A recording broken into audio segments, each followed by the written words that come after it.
In this bad tax ideas from TikTok video, we're going to talk about turning vacations into business trips.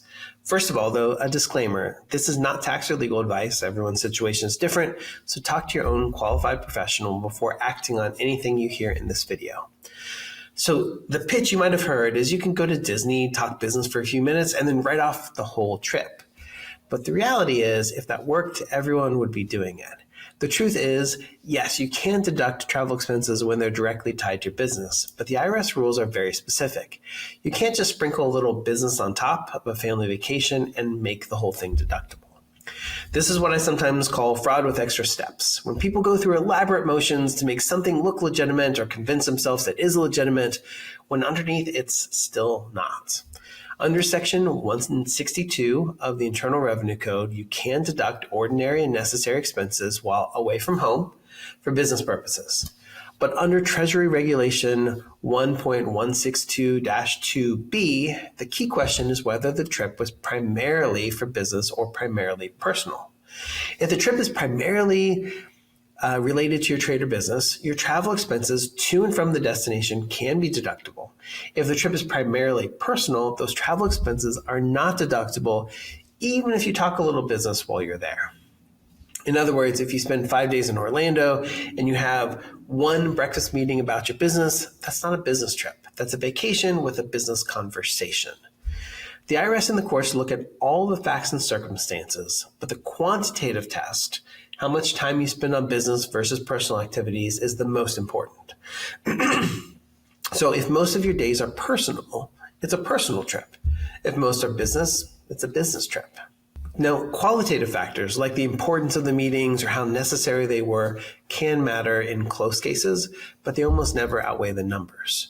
For example, in Revenue Ruling 79-425, a taxpayer went to a convention that had a few hours of seminars and spent the rest of the time golfing and relaxing. The IRS ruled the trip was primarily personal and only the cost of the seminars themselves was deductible. Similarly, in Patterson versus Thomas, the Fifth Circuit found that a trip with minimal formal business time but lots of recreation was personal, even though the taxpayer claimed they were networking. So it actually counts as a business day. According to IRS Publication 463, business days include days spent traveling to or from a business destination, if by a reasonably direct route, days when your presence is required for specific business purposes like meetings or conferences, days spent primarily on business activities, and standby days that fall between business days, like weekends between two meetings. Personal days include sightseeing, vacation, or any days you stay after business concludes. So here's the official IRS example straight from Publication 463. You travel to Quebec, where you have a business meeting on Friday. You have another meeting on the following Monday. Because your presence was required on both Friday and Monday, they are business days. Because the weekend is between business days, Saturday and Sunday are counted as business days. This is true even though you use the weekend for sightseeing, visiting friends, or other non-business activity. That's how you can legitimately count the weekend, because it falls between two business days that required your presence. But let's take another example. If you attend a conference Wednesday through Friday and decide to stay through Monday for fun, those weekend days are personal. The extra lodging and meals for Saturday, Sunday, and Monday aren't deductible because you could have reasonably gone home after the business part ended. Travel days count as business days as long as you take a direct route to and from the business destination. If you take a detour or a personal side trip, only the portion that would have been required for the direct trip is deductible. And if your trip is primarily for business, you can deduct the round-trip transportation and all business-related lodging and meals for business days. If it's primarily personal, you can't deduct the cost of getting there and back, only the specific business expenses that occur while you are there. But what about bringing family? This is something I get asked fairly frequently. Travel expenses for spouse, kids, or other family members are not deductible unless they're actually employees of the business, or the travel is for a bona fide business purpose and the expenses are reasonable for that role. So for example, if your spouse helps run your events or your team is working the trade show booth, maybe, but if they're just tagging along to ride Space Mountain, then it's not deductible. I also want to talk about foreign versus domestic travel because there are specific rules for this.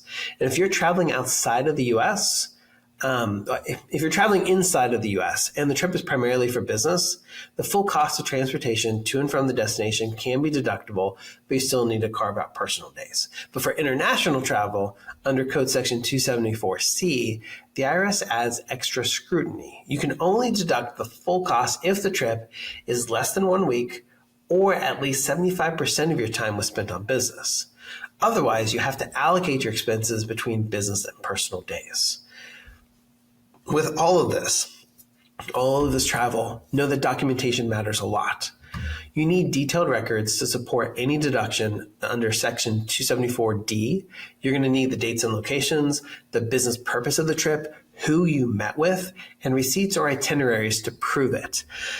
If you can't provide that documentation in an audit, the IRS will treat any days you can't document as personal days, treat it as a personal vacation, and you will lose the deduction.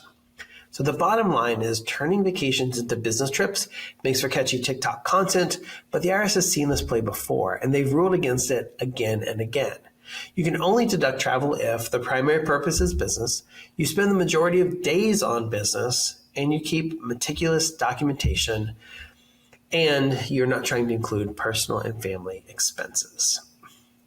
Otherwise, you're not saving on taxes, you're just doing fraud with extra steps. So enjoy your vacation. Just don't try to write it off unless it's truly a business trip.